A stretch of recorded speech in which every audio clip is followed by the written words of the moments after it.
obviously Oliveira will face whoever wins out of Conor or Poirier.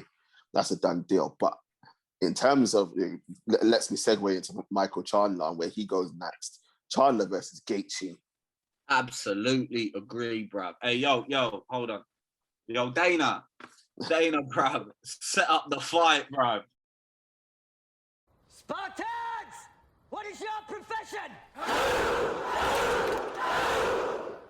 Yes, people, back again with another episode. Knightz on the Round Table. Do you know what I mean? Fight Talk episode 2. We are in the building.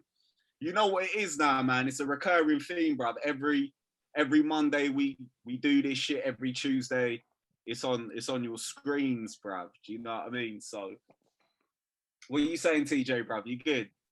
I'm all good, man. Nah, I can't complain, bro. You know, I always look forward to Fight Talk with you, and been a jam-packed weekend, bruv. UFC 262. Did you enjoy it, bruv? Did you enjoy the fights? I enjoyed the fights that I saw, not the ones that you were trying to make me see. We'll get into that. We'll get into that for sure. We'll get into that. Of course, man, of course. But people, as usual, before we start, make sure to like, share, comment, and subscribe to the channel.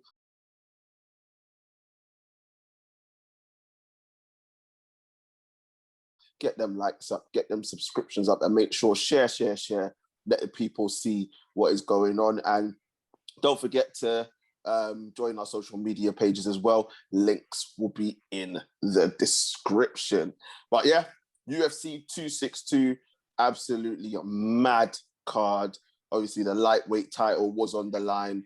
Oliveira versus Chandler. You know, we got the man himself here, the MMA connoisseur, the Nate Diaz of Dentistry Tooth, is with us in the building.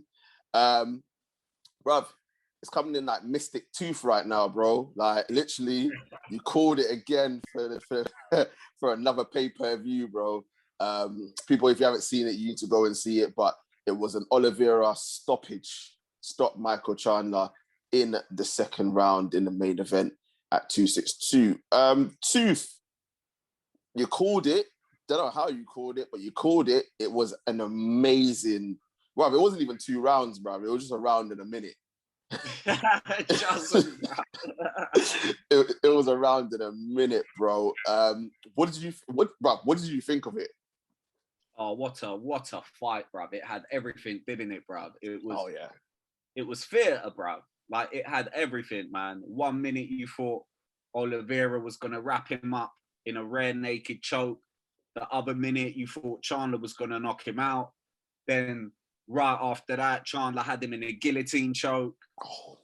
Do you know what I mean? And then, bro, end of the round, I think Oliveira... Get him on the floor. Yeah. And then second round, bruv, Oliveira came out like a man possessed, bruv. Do you know what I mean? He came out like a man possessed, bruv. And that's what happens, man. That's what happens when you try swinging with your back against the cage, man. Same thing happened to Conor against Poirier. It's a dangerous position to be trying to throw punches, man. I know it's easier said than done, but, you know, you should be trying to circle off the cage at that point. Do you know what I mean? You shouldn't be trying to throw shots because you're just a sitting duck. You know, you're just a punching bag at that point. And, yeah, man, as you see the picture behind you, Oliveira nailed him with a right hand, took him down. At first viewing, you know, I thought the stoppage was fair. On second viewing, it may have crossed my mind that might have been an early stoppage, but I don't think, you know, if the referee had let that go on, I don't think Chandler would have got out of that. It was too dominant of a position. Do you know what I mean? I think Chandler, I think you could see it in Chandler's face. And when the referee stopped it, Chandler accepted. Yeah, I think he thought it was a fair stop. I don't think anyone, I don't think anyone, him or his camp, thought it was an unfair stoppage. I think you saw it in his face. He was gone, bruv. He was gone. You wouldn't. As we said, we don't associate the whole knockout thing with Oliveira. He's all about submissions, as we've said. But that hand touched him differently. Michael Chandler, because he was done after that. You just see him stumble into the back of the cage, and then that was it. And then I think one of the smart things that Oliveira did, he mixed up, he caught it with a knee in the chest, and then went with the hands again as well, and then it obviously led to the stoppage in the fight. Yeah, absolutely, and it's what I said earlier, man. Oliveira does these crazy like moves, bruv. He will throw crazy flying knees. He will his striking has improved so much since he first joined the UFC. When he first joined, and this is a time ago, like I think it's even like a decade ago now, when he made his debut in the UFC. He was just known as the submission guy, but as time went on, like he developed all his other weapons. He developed his skill set. His striking is now crisp, and he's knocked a few guys out. You know, on his run to the title, he's knocked a few guys out. So now he's not only known as the guy that will just sub people. Do you know what I mean? Even though that's his go-to, he can knock people out, man, and he knocked Chandler out. And do you know what I mean? You know, this is not to discredit Chandler, but I said this when we were doing our predictions. That this guy, you know, his chin is there to be hit, bruv. His chin is there to be hit. His chin is up in the air, but it's the same with Oliveira, bruv. Oliveira stands way too straight and too tall with his chin up in the air, and that's when he got caught in the first round as well, when Chandler leveled him, and it was shades of the Hangman fight. Exactly the same position, you know. He had Oliveira on all fours and he was raining down ground and pound, but you know, it's a testament to Oliveira's awareness, because he was popping and weaving with the punches when he was in that position. So that was bro, so many I couldn't believe Oliveira. I was shocked Oliveira survived. Yeah, I'm not even gonna lie to you, because the way how Chandler touched him and he stumbled back and then he was catching him with the fist. I was like, this is it, bro. It's over. So how, like, as you said, credit to him for surviving, because honestly, I thought that was game over. Yeah, and not only that moment, but when he had Oliveira in the guillotine, bro. Guillotine, yeah. I thought that was almost it as well. Just explain to me why didn't Chandler fully have that? Because I thought it was locked in tight, but Oliveira found a way out. Like, what happened there? Yeah, I thought he had it in tight as well, but clearly he just didn't have it around his neck enough, or underneath his chin enough to apply all that pressure. I think and listen, Oliveira's been tapped many times, maybe not many times, but he's been tapped at least once. I think it was Pettis, Anthony Pettis, who tapped him with the guillotine. So despite Oliveira being this, you know, elite level jiu-jitsu guy, he's been tapped in the past, and people in the past that haven't tapped him with the guillotine have used that position to go on and dominate the fight, or potentially even win the fight. So, you know, Chandler was in that position. He had him in the guillotine, but I think from the looks of it, he didn't have it under his chin to apply that choke properly, and Oliveira just slipped his head out. Do you know what I mean? Like, you can't really... All Chandler can do at that point was either give up the hold because he was going to burn his arms out, or hope that Oliveira would slide into the choke by moving his head forward, and then that way his chin will slide underneath Chandler's forearm, and then, you know, Chandler can get the choke in fully. But yeah, that second round, man, Oliveira came out like a man possessed, bruv, and just beat him like he owed him something, bruv. You know what I mean, man? And, no, it's true. Like, and that fight, bruv, sorry to cut you off, bruv, but that fight was just like, it epitomized sort of Oliveira's career, because he's been through so many ups and downs. He's been through like so much adversity in his career. And this is the story, this is the narrative that all the press and the UFC are sort of running with, because it took him a fucking long time to get to this stage. Do you get what I mean? So, but, you know, I'm not a fan of the bleached hair and the bleached teeth, and he's probably got his asshole bleached. Like, bruv, he needs to allow the bleach a little bit, bruv. I don't know what it is with these Brazilians and that fucking Firmino vibe, bruv. Do you know what I mean? They love doing that shit, man. But credit to Oliveira. I mean, if we just go from the beginning of the first round, he came out and gave Chandler that sweet leg kick that made him stumble. And then Chandler caught him. Then Oliveira obviously took him down. Then we thought Chandler was going to have him in the guillotine. Oliveira made it out. Then we thought Oliveira was going to get him with a rear naked choke because Chandler gave him his back, which I thought the fight was over then as well. I thought he's got his back. Oh, yeah. When Oliveira had his back. Yeah, bro. Yeah. At that point, I was like, man, call me Mystic Mac, bro. I predict these things, bro. I literally thought once he had his back, because not only did he have his back, he had the body triangle on him as well. Do you know what I mean? But the way Chandler just exploded out of that, I was like, fuck, bro. Yeah. That guy's just built differently, man. Chandler's a beast, man. But what amazed me the most was, and this is my prediction as well, bro, moving forward in the division, I don't think any of these guys are going to have a long title reign, bro. It just goes to show the gap between Khabib and everyone else, bro. Because Khabib was this unstoppable boogeyman, bruv. Do you know what I mean? This unstoppable, mythical fucking creature, bruv, that no one could do. Like, Khabib's fights were never that back and forth. I mean, you could argue that, I forgot the guy's names.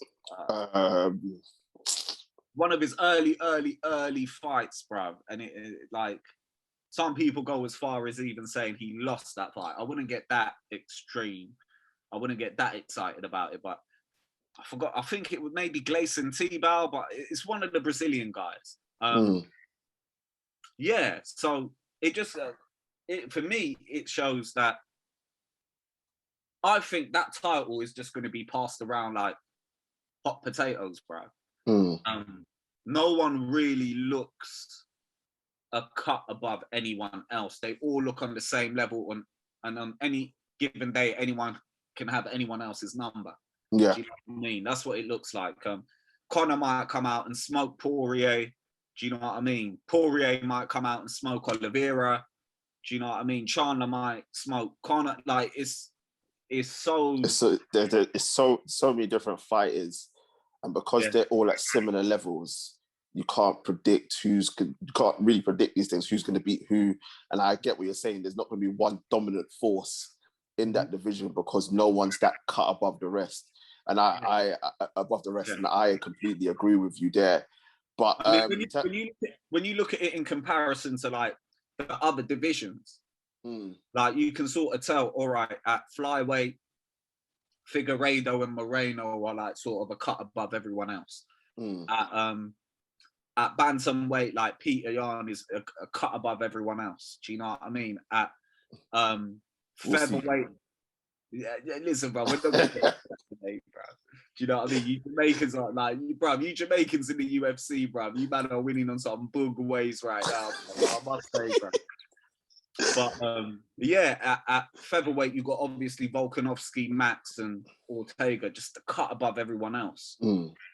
And then welterweight, Kamaru. That's it. Do you know what I mean? Middleweight, Israel, do you know what I mean? Light heavyweight, what's my man? Yan. Yeah, Yan, and to some extent now Jerry. Do you know what I mean? And then obviously heavyweight, you got Ngannou. So it's like every division sort of has that bones. Yeah, well, we'll get into that as well. That as well. But you know what I'm trying to... I know what you're saying. There's that gold standard, and then there's everyone else. Whereas in lightweight, bruv, at 155, it's just total carnage, bruv. It's just war, bruv. I love it. Do you know what I mean? So no, that's what you want to see. Like in some divisions, like, you know what it is? Everyone loves a champion and they want to go on these long title reigns and be undefeated and whatnot. But sometimes you just want to see that belt passed around from time to time. So that's where you get to see, it's the unpredictability of fights. And you want to see if, it's so close. This guy's going to, and it builds up anticipation and excitement. Whereas when you go on and you watch Israel, you're going to be like, okay, well, we know he's going to win. And then Bones is going to win. So it's one of them ones where 99.9% of the time they win, and that 0.1% is the massive shock. But over a period of like 10 fights, there'll probably be probably one or two will be close. Whereas at lightweight, it's literally, this guy's fighting that guy, put them in the ring together, friggin' hell. But this guy's great at jiu-jitsu, but this guy's a great wrestler. But this guy's got one punch knockout power. So, 100% agree with you there. And it makes the lightweight division exciting. But in terms of Oliveira next, obviously, it's got to be Conor or Poirier. Has to be. Yeah, undoubtedly, bro. Who else, man? Who else? Do you know what I mean? You could argue Gaethje. I was just about to throw his name in the hat as well, but I'd like to see him. I'd like to see him against someone first before he, just to remind the lightweight division, like, that loss against Khabib was just like anyone else's loss against Khabib. Who's out there at the moment that hasn't fought? So at the moment, all of the top 5 guys, apart from Gaethje, have basically fought. Oh, okay. So you had Oliveira and Chandler fight. Conor and Poirier are coming up. Beneil and Tony. No, Tony, yeah. Which we'll talk about after. Yeah, which we'll get into. And then basically you've got Justin, Hangman, and there's one more. No, sorry, there's 2 more, and that completes the top 10 list. Top 10. I can't remember. I think it's Paul Felder, maybe. I'm not sure. I'm not too sure. But either way, yeah, Gaethje versus any of those guys makes a good fight. But we'll just have to wait and see, man. We'll just have to wait and see, because obviously it's got a lot to do with matchmaking and schedule. And a lot of these guys have either got fights coming up or they just fought on this card. So Gaethje doesn't really fit into that equation right now. So he's kind of frozen out. But believe you me, bro, when he comes back, man, that's the God of War right there, bro. That is the God of War. And you know what I want to see? I want to see, obviously, Oliveira will face whoever wins out of Conor or Poirier. That's a done deal. But in terms of, it lets me segue into Michael Chandler and where he goes next. Chandler versus Gaethje. Absolutely agree, bruv. Hey, yo, hold on. Yo, Dana, bruv, set up the fight, bruv. Do you know I'm telling you. This is what we want to see, bro. Chelsea. I made the call, bruv. Dana, make it happen, bro. Do you know what I mean? The last time I made the call, a certain someone got sacked from their job, bruv. So, do you know what I mean? Hopefully this time we could put some food on the table for these man's family, bruv. Do you get what I mean? Oh. Nah. Gaethje versus Chandler fight. I just think that's just gonna be chaos. Yeah, bro, and that's what I was saying, bro. Like in this division, you just can't call it. It's just total madness, bro. Everyone is pretty much on the same level. Like no one's head and shoulders above the rest, like Khabib was. You know, they're all on the same level. Anyone can have anyone's number on any given day. They're just reckless out there, bro. Do you know what I mean? And all their styles match up perfectly, bro. That whole top 5, I'd love to see all of them fight, or just make it a fucking Royal Rumble, bro. Just throw them all in there, bro. Them all, bro, trust me, bro. Whoever survives gets the belt, bro. That's what I'd do. Do you know what I mean? Man saying, just make it a gauntlet match, bro. Just throw everyone in there. Whoever's last man standing gets the belt. Trust me, bro. Do you know what I mean? Ladder match that shit, bro. TLC, bro. TLC. Trust me, bro. Have the belt hanging from the top of the cage, bro. Oh, that would be crazy, you know? Could you imagine? That'll be some gladiator shit, bro. You know, back in the day in the Roman times, bro. Yeah, bro. Yeah, that's what I want to see, bro. Fuck it, throw a tiger in there as well, bro. Just for the sake of it, bro.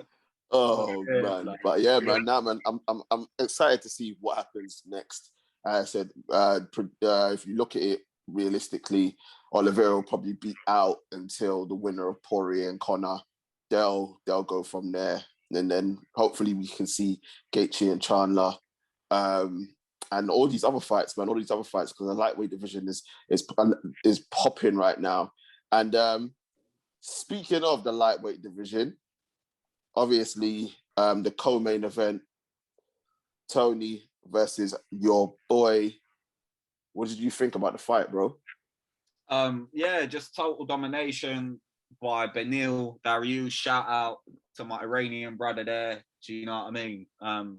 He held it down, but bruv, he's fucking boring, isn't he, bruv? He's like the Gareth Barry of MMA, bruv.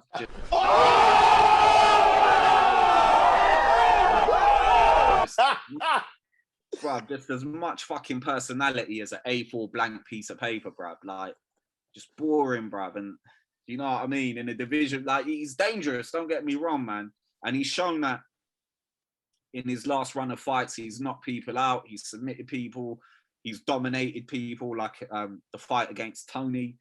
But boy, like, when you got so many characters in this division at the moment, bruv, do you know what I mean? And going back to the point we were saying about everyone just being so good, not only in their skill set, but in their persona as well. Do you know what I mean? Like, everyone's got this thing about them. Like, everyone's got their own little niche, their characters. You know, Gaethje's just this psycho madman that has this never say die attitude. Chandler's similar to that as well. Connor's Connor. Poirier's like this humble country bumpkin. Do you know what I mean? Oliveira is from the fucking favelas. Do you know what I mean? His dentist used to be a fucking witch doctor. Like, shit like that, bruv. Do you know what I mean? Bruv, do you get me, bruv? Like, everyone's got their... And then you got Benil Dariush, bruv. Like, Bible bashing. Like, bruv, fuck's sake, bruv. You know what I mean? Like... Bruv, there has to be one. Do you know what I mean? Like, bro, yeah, exactly. Just saying, bruv. There has to be one that ticks the box, bruv. But that's what I mean. Like, if I had any advice to Benil, bruv, like, bleach your hair, bruv. Do you know what I mean? Do something.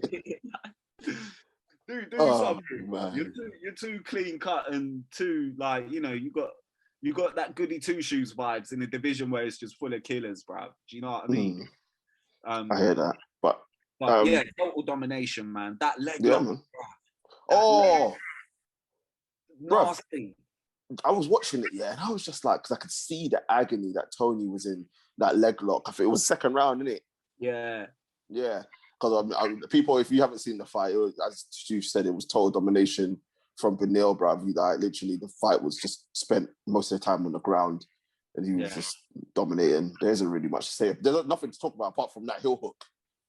Yeah, pretty much. I mean, that is selling Benil a little bit short, but obviously on this show where we're just cracking joke and having fun, bro, we're not going into like in-depth fucking analysis and shit. I'll leave that to you, man, and the NBA podcast, bro. On that mythical podcast, bro. On Fight Talk, we're just busting joke, bro. But yeah, it's selling Dariush a little bit short, because if you look at it technically, like, you know what I mean, there was a lot of things in that fight that he done perfect. But was that because, you know, he's so good, or was that because we know, you know, what we're going to lead on to is Tony on the decline? And it's not really a question anymore, is it, bro? It's like, it's just sad to see. And this is the sad thing about fighting, bro. You know, we've seen it plenty of times before. We've seen it with all our favorite fighters. We've seen it with, most notably, Anderson. Do you know what I mean? When Anderson went on a skid and he just kept declining. We've seen it with Machida. You know, we've seen it with Bear guys. Unfortunately, that's just the nature of the game they play in. You know, once you lose it, it's almost like Roy Jones, bro. You remember when Roy Jones? Oh, mate, please don't. Do you know what I mean, bro? And it's the same feeling I get when watching Tony fight nowadays, bro. It's like, damn. But Benil did say something in his post-fight interview, which I did rate a lot. He's like, all these people coming out and saying Tony should retire. He's lost it, blah, blah, blah. These were the same people that were cheering Tony in the arena. Did you hear it, bro? Like, yeah. Tony. How could you do that? Like, this is what, like, I understand in some regard, like, you're trying to look out for the fighter's best interest and their health. But at the same time, you don't understand. Like, I don't understand, bro. They live and die by the sword, bro. Some of these guys are actual Spartans, bro. They're not athletes.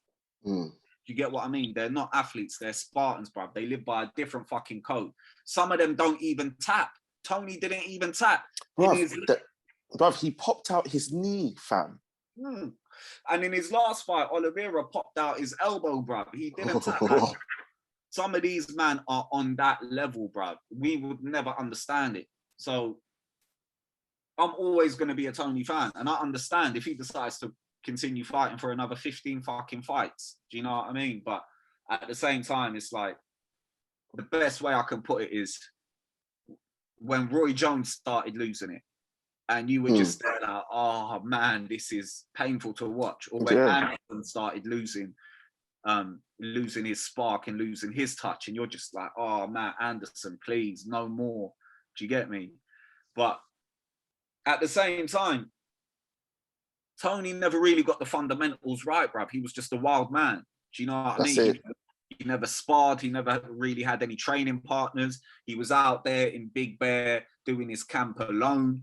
Do you get what I mean? Like, it's only so far your reflexes, your chin, your being unpredictable can get you. But when you start losing those things and you don't have the fundamentals there, you're there, you're easy picking. And quite frankly, I think if Tony was to face any of these guys in the top 10 now, I mean, he's an easy fight. I hate to say he's not competing. Yeah. He's not competing. It's just like, it's so sad to see though, man. And I get the whole warrior mentality and I'm just going to keep going. Because these guys don't really give a shit about their legacy, bruv. They don't. They're just in it to fight. But it's just like, man, like, you got to think about your health. You got to think about your health, bruv. Because at the end of the day, you going in there now and taking, I mean, look at the mileage that Tony's already got on the clock when he was in his pomp, bruv. Yeah. And then you're going to be trying to do this when you're on the decline. Like, don't be wrong, it's still a fight that, you know, for other people, it'll be a fight. He's becoming a stepping stone now. Oh, absolutely. Yeah. He's becoming the Derek Chisora of the UFC right now, bruv. Oh, no. No. Oh, no. Oh, do not, hey, bruv, do not, bro. He opens the doors, bruv. No. To bigger and to greater things. That's what he's becoming now, bro. Oh, bruv, nah, bruv. Like, listen, man, he's been disrespected enough this No, week. I'm not even bruv.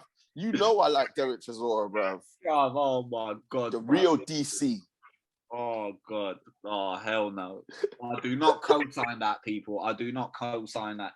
Listen, for all the controversial shit I've said on Nights at the Round Table, bruv, like this definitely crossed the line, bruv.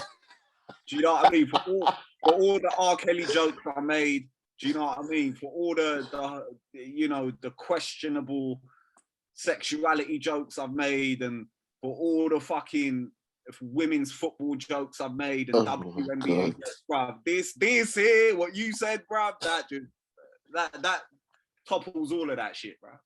Oh my God. Man called Tony Ferguson the Derek Chisora of the UFC, bruv. That's what he's become now, bruv. He got to European level. Bro, I at least tried to give my man his roses, bro. I compared him to Roy Jones. I compared him to fucking Anderson. But he never made it. He never made it.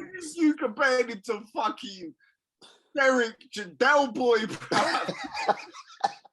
Bro, when I compare him to him, it's not because I don't rate Tony. What I'm saying is that now what fighters are doing with Derek Chisora is they're using him to open the doors to the big fights. Because if you look at it, that's what everyone's done in the recent years. And that's what Tony will become. Tony will be like, he's still that big name on the UFC. He's still respected. The crowd still loves him. So if I go in there and beat him, that's a name on my resume. That's a big name on my resume. That's a legend on my resume. That's the angle that I'm going at. It's not banter, bruv. It's just fact. Bro, hey, listen, man. You speak facts, bro. But I just can't, like, so it just doesn't sit right with me, bro. Do you know? It just does not sit right with me, bro. But yeah, man. But shouts out to Tony, man. He's always going to provide us great entertainment. He always has provided us great entertainment, whether he's fighting in the cage or doing a press conference. Did you hear what he said about Chandler? No. When he goes, when they were at the press conference, Tony was like, Chandler has that Dana White privilege. I was like, bruv, that is a line. That is a line, bruv. Bro, that is a That is line. but see, this is what I was bringing up to you lot a couple of weeks back when we were doing these fight podcasts, because I said, imagine man's been in Bellator for however long. He's come over to the UFC, and his second fight, he's gotten a title shot.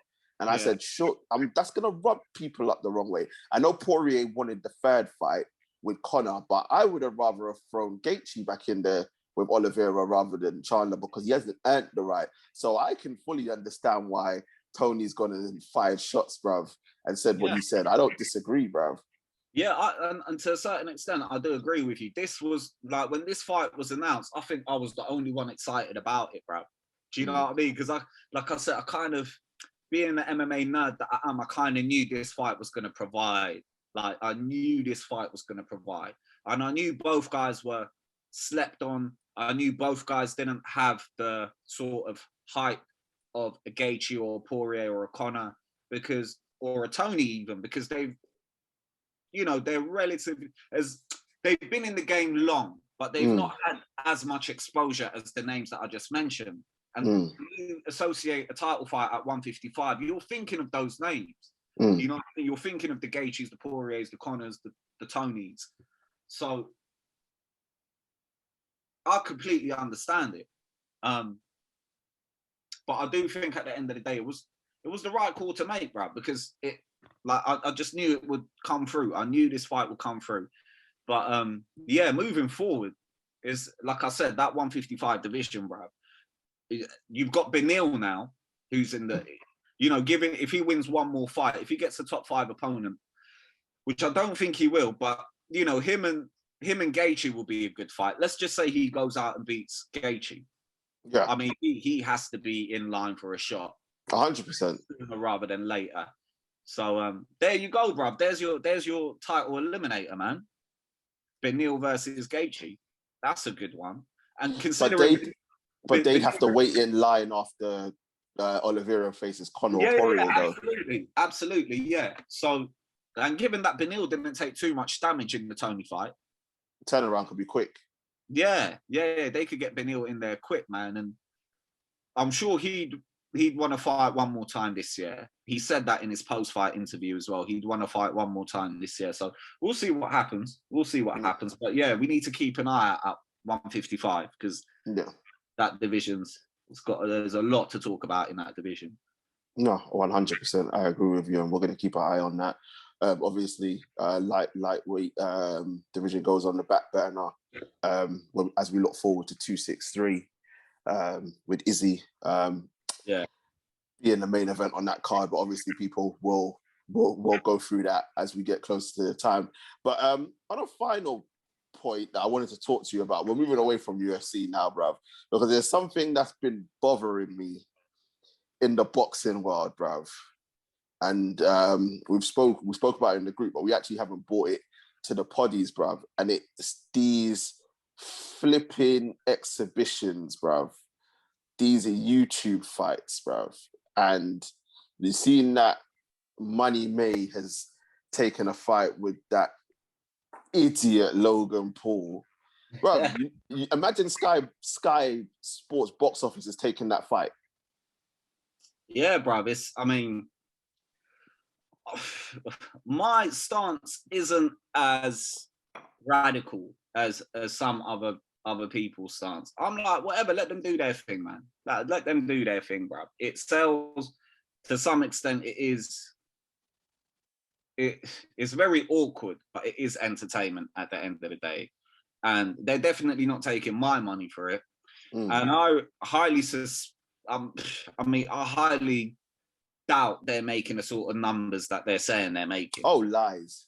Do you know what I mean? I highly doubt they're making the numbers that they're making. And as far as Money May goes, man, let him do his thing, bro. I mean, it's no surprise.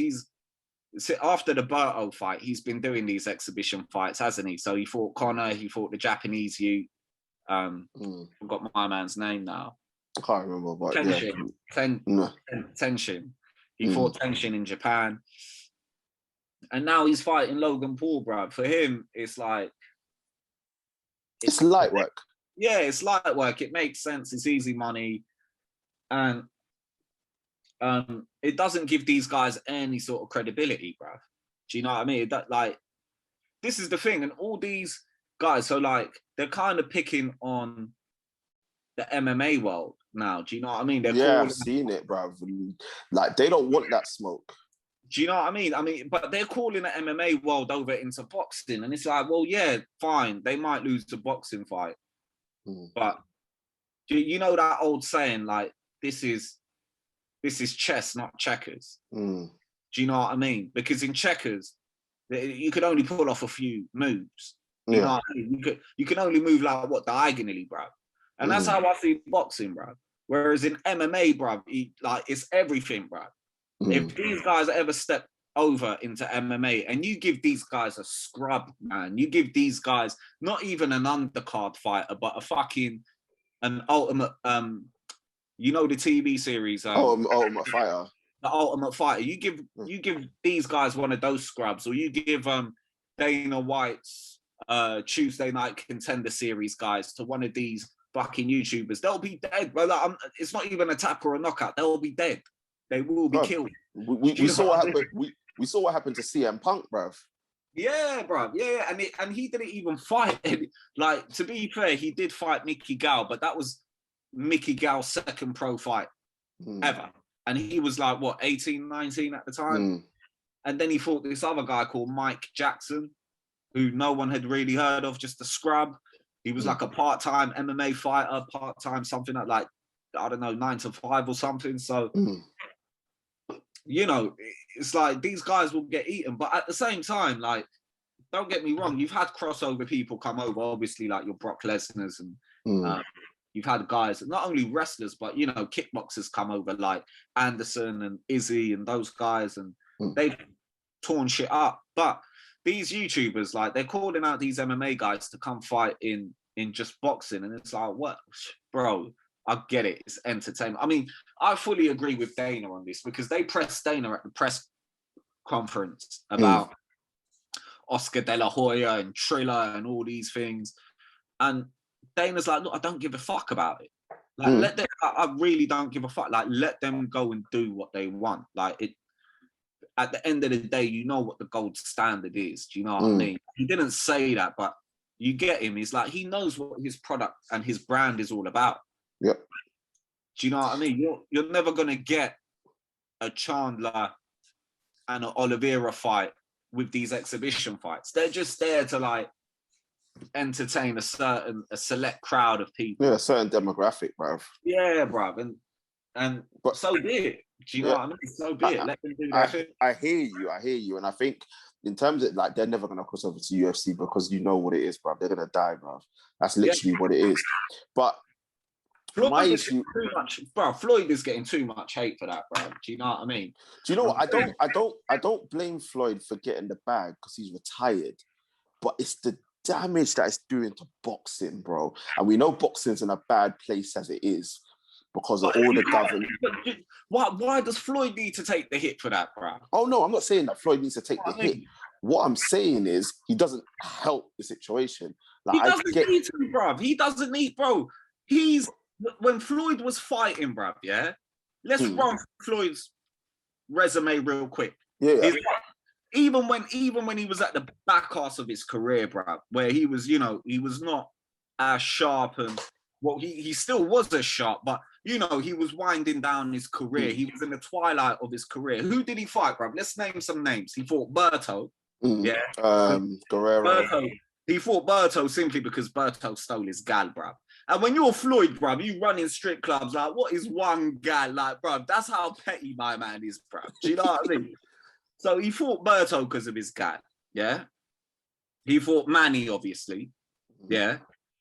He fought Canelo. Guerrero. Yeah. Maidana. Twice. Yeah, the two fights.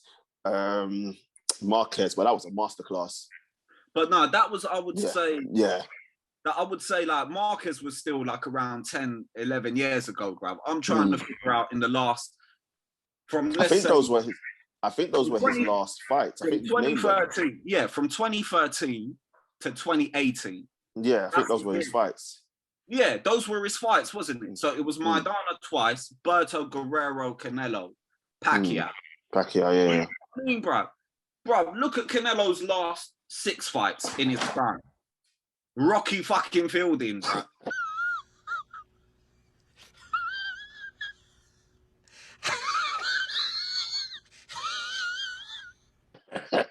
You know what I mean? Some Turkish dude that owns a kebab shop, bro.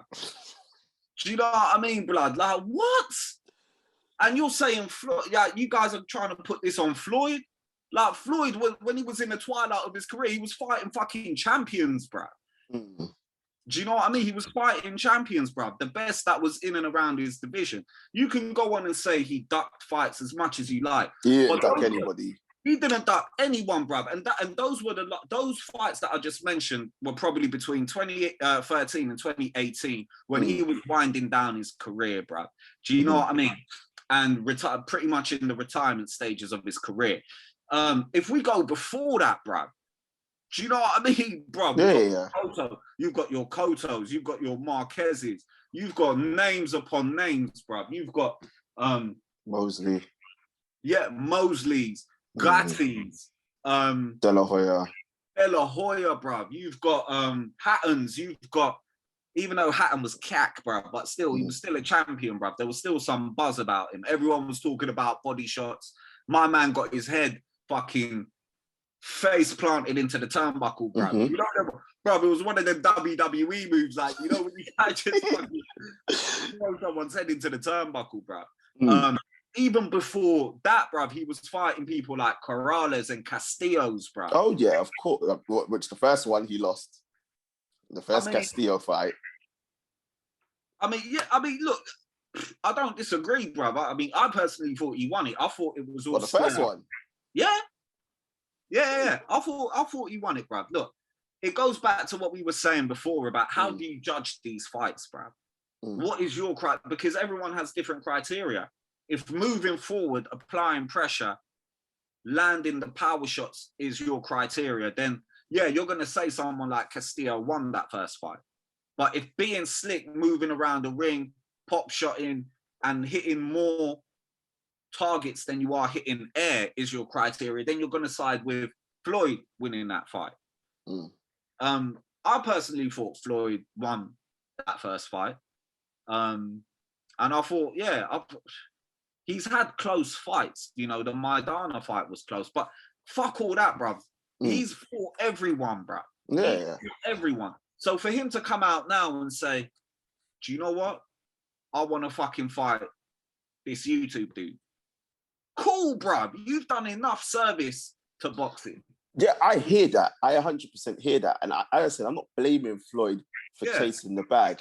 As I said, boxing's self-destructed itself in certain aspects because of all the governing bodies, because of the corruption, because they won't put on the big fights. And obviously that's why, in myself included, finds myself migrating towards UFC because we're getting the fights that we want to see. What I'm saying is this YouTube world is just doing more damage to boxing, and this is what's killing it at the moment. And I understand that man them out there to get their money. Like, I have no issue with Jake Paul and Logan Paul basically taking advantage of a situation and basically saying, you know what, I can make X amount of money from doing X, Y, and Z. I'm going to do it. Floyd, same thing. Bro, I can earn, what is it, nine figures from fucking fighting a YouTuber, bruv. Of course I'm going to do it. But this is where boxing has to get a grip of what is going on and say, you lot are taking the piss out of my sport. You're taking the piss out of my sport. And this is what I'm saying. I'm not getting on to Floyd. Floyd's done enough, bruv. You know Floyd is my guy 100%. I know you're not saying this, but it's almost like the general, do you know what I mean? Like we said, we're a little bit more clued on about shit like this, but you know, people are using Floyd as a scapegoat for this. But realistically, it's like, it goes back to the point. Boxing did this to boxing. Floyd didn't do this to boxing, bro. Boxing did this to boxing. Because if we just go, we're not even psycho-analyzing Floyd's career, bro. We're just look at the names he fought and put it in context for the time it was and the place it was. These guys were all champions. These guys were all somewhat the best pound for pound or the best in their division or title holders. And he fought all these dudes. Do you know what I mean? But like I said, when you look at Canelo's last 6 fights, bruv, you've got a few good fights in there. Do you know what I mean? Man said Rocky Fielding, you know. Rocky fucking Fielding, bruv. Do you know what I mean? Like Callum, whoever the fuck is. Oh, Callum Smith or whatever his name is. Yeah, like He was decent. He's a decent fighter though. Yeah, shout out to Callum Smith, bruv. Shout out to Callum Smith. But you know, bruv, we're all trying to see Canelo versus Charlo.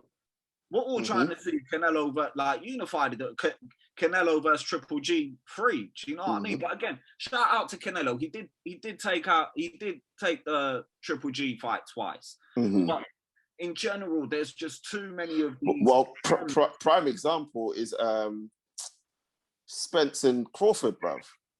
Yeah, bruv, Spence and Crawford. Do you know what I mean? Or anyone in that welterweight division, bruv. When you got like Furman that was running Keith, I get, bruv. I don't want to.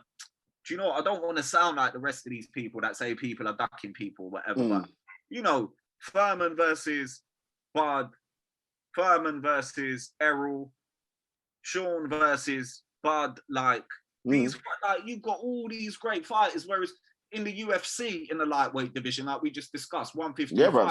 All going at it, bro. All going at it. All going at it. And this is what I'm saying. Like, because people are tired, because people are frustrated at the fact that these fights aren't coming together, aren't going ahead. Now you've got YouTubers who haven't worked not even 1% hard enough compared to all these guys that have dedicated their lives to boxing. And boxing are looking at it and saying, you know what? Let's make money off this. I'm like, you're violating hard. These exhibition fights have been around for time. It's only now in this day and age of like TikTok and Instagram and shit like that it's just getting the hype that it is, bro. But you know what it is? But do you know what it is? You know what it is, bro? Freddie Flintoff, bro. Bro, you remember when Freddie Flintoff had the... Bro, do you know what I mean, bro? These exhibition fights have been going on for a time, bro. You remember, I could even go back when Muhammad Ali fought that roided out Oakland Raiders American football player, bro. I forgot his name, Ariza or something like that, bro. He fought him. Now, Muhammad Ali even had a few exhibition fights, bro. So these exhibition fights have always been a part of boxing, bro. It's just now in this day and age, it's got to this grand stage of things. And I just don't, for me, I just don't take it like, I just don't take it personally. I just don't care. Like, it is what it is. The thing that gets me rubbed up the wrong way is like, you know what I'm going to say, right? Speaking of fights that haven't happened, bruv, you know I have to talk about the elephant in the room, bruv. Anthony Joshua, you big dosser. Wait. We've been specifically requested from the truth not to mention those two names until it's officially announced. But I know what you're saying. But bro, how many times has it been officially announced now? It hasn't. It still hasn't. Bro, but it has. But like, how many times has he come out with fucking videos like, bro, last year, this time last year, bro. March last year, 2020. The screenshots are still in the group, bro. But to be fair, Corona happened. That was that. Corona was that, bro. They announced this fight during Corona, bro. Yeah, I know, but you got when you like they announced it, but they didn't expect Rona to last as long. So what I'm saying to you is, hold on, wait, too, because I agree with you. What I'm saying to you is, in this instance, when you think about the amount of money there is to be made, even if you made that amount in March, you make every excuse under the sun not to make it happen, because you know once people are allowed back in wherever it is that they're going to do it, the money to be made is going to be astronomical. So in this instance, I get why it didn't happen. But bar that, I completely agree with you, because even before that, announcements were being and hints were being dropped, and these fights still weren't being made, which is why... Listen, it's look, to some extent, yeah, but to the other extent, nah, bro, because Jorge Masvidal and Kamaru Usman made what 2-point-something million on pay-per-view, and that was a fight in Abu Dhabi behind closed doors, bro. But then you got to take into consideration as much as UFC gets the big fights, UFC money and boxing money is two different. It's still two different levels. Yeah, it's still a giant, bruv. It's still a giant chasm between them. But that's just to put it in perspective, bruv. Right? Yeah. But I hear you. 100% You know what I mean? You've got two fighters who, let's keep it real, they're not even the face of the UFC, bruv. Nah. You know what I mean? You can start to argue now. Kamaru's getting a little bit bigger, but at that time, but he's still not the face. He's still not the face, bro. They broke into like I think it was the top 5 pay-per-views of all time for MMA events, bro. Okay. But you've got two guys who are the face of boxing, bro. The face of boxing. Meanwhile, you can still throw fights on like fucking Derek Chisora versus Joseph Parker on pay-per-view, bro. On pay-per-view. Don't disrespect, bro. That is a pay-per-view fight. Man, yeah? My guy Chisora was still robbed. Bro, listen, yeah. You can put Dillian fucking White, the guy who won't fight my boy Luis Ortiz. You could put Dillian White versus Alexander Povetkin in Eddie Hearn's back garden on pay-per-view. Yeah. During Corona. But you still, do you know what I mean? So it's like, no, bro, we have to call these things out, bro. We have to. How many videos has Tyson Fury now made saying, oh, the fight is officially this and that? How many Sky Sports fucking posters and BBC News breaking news articles have come out? The fight is officially on. It's going to happen on this date. It's a 2-fight agreement. This is how much he's going to earn. This is how much he's going to earn. The belts are going to be unified. And it's like, bro, where, bro? Where? When? Who, what, where? Who, what, where? Them tunes there, bro. Do you know what I mean, bro? Do you know what I mean, bro? Youngers won't get that one, but olders, we know what that is. On some P money shit, bro. Where and when, I'll be there in 10, bro. If it's there, bro, let's go. But it's not, bro. It's all, they're just blowing smoke up everyone's ass, bro. All this shit reminds me of, yeah? And come on, bro, when I use this analogy, you can't do nothing but agree with me on this, bro. All this shit reminds me of is the AJ and Wilder saga all over again, bro. Can't disagree. Bro, it's literally every article is exactly the same. Recycled, just delete Wilder, insert Fury's name. It is the same shit, bro. Unification, 2-fight deal. They've signed, they've not signed. They're going to make it happen in Wembley. They're not going to make it happen in Wembley. Oh, this promoter's talking shit. That promoter's talking shit. They've got 1 more week to sign the deal. Like, bro, we've been hearing 1 more week to sign the deal for the better part of over a fucking year, bro. And you're telling me, and you're getting mad at these YouTube guys coming through and just stealing all that hype, bro. So it's like, do you know what I mean? I can't disagree. Boxing is doing it to themselves, bro. Fuck it. Let them burn a slow death, bro. Boxing's a shit sport as well, bro. There you go. I said it, bro.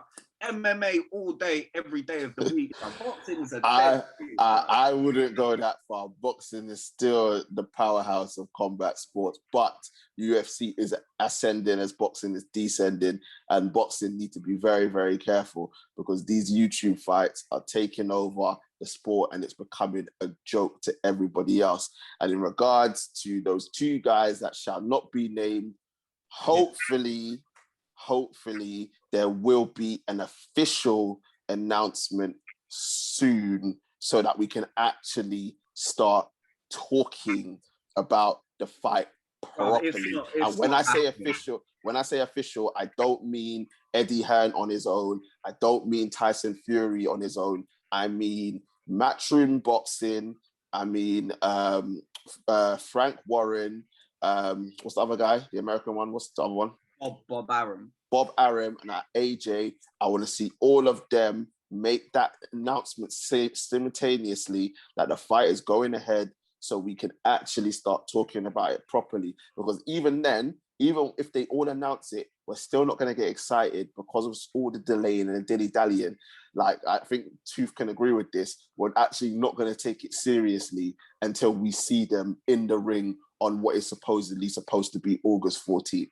Until that bell rings with the both of them in there, I don't think any of us are going to start taking it seriously. And this is what ducking and diving and fighting over money and different boxing federations has done to the sport of boxing, that you're stopping fans and people who love the sport getting excited because of your fuckeries. And, bro, you know what boxing needs, bro? Boxing needs a Dana White, bro.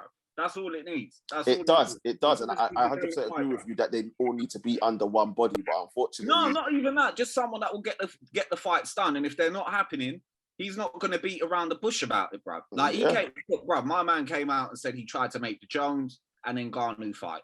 Bro, the moment it didn't happen, like you said, there was no dilly-dallying, bro. He's like, yeah, Derek Lewis is getting a fight, Stipe's getting a winner.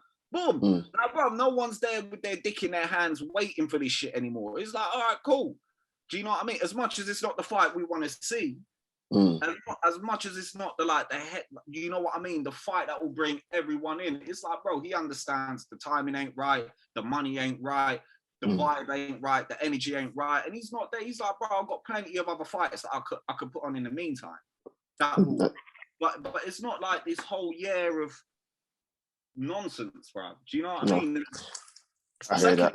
The guy, Radio Raheem on Seconds Out, done an interview with Tyson Fury the week of the Canelo fight, because obviously Tyson was out there in where was it? It wasn't Vegas, was it? Was it Vegas? No, it was Texas. It was Texas. Yeah.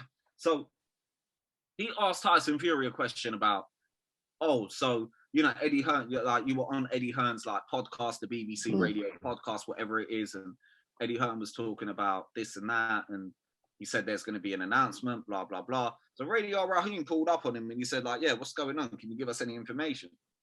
But Tyson Fury gave him the politically correct answer that he was told to give, and it was like, you know, because they're in a dispute with the Wilder camp and PBC about their rematch.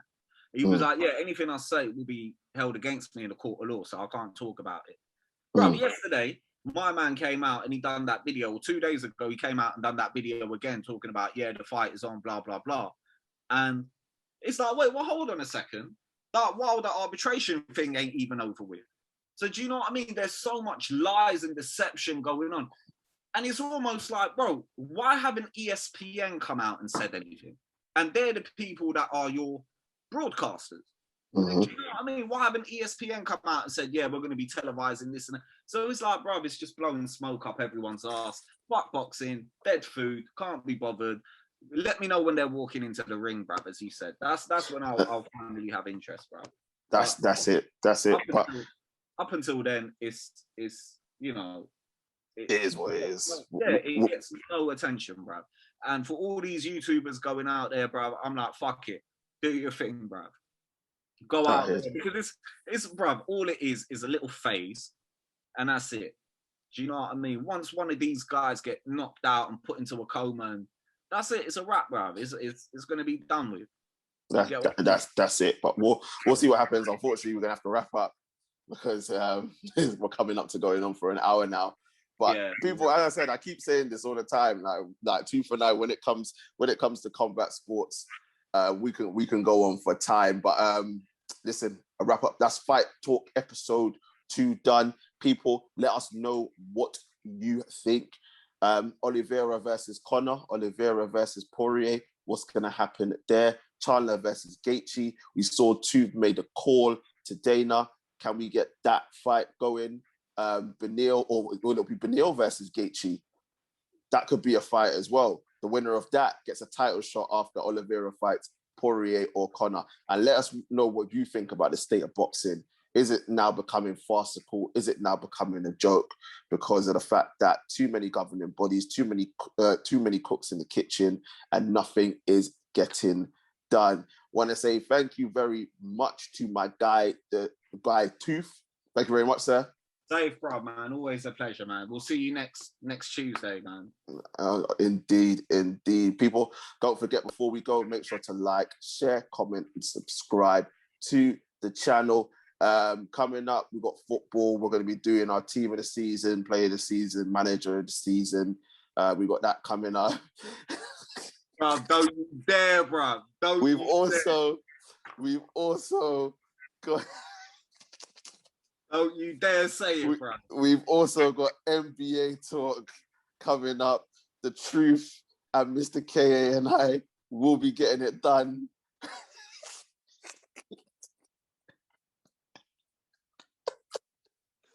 We'll be getting it done, people.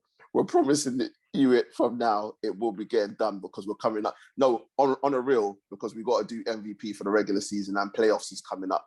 So we've got to get one done. So Tooth, that will be coming up. Trust me, bro. It will. will happen. I've told you this before, bruv. That's the one I actually enjoy out of all of them as well, fam. It never comes out, bruv. It's like the AJ Fury fight, bruv. It's just never gonna happen, bruv. But yeah, people, make sure you stay safe, keep staying safe out there, and we shall see you very, very soon. Peace. Peace.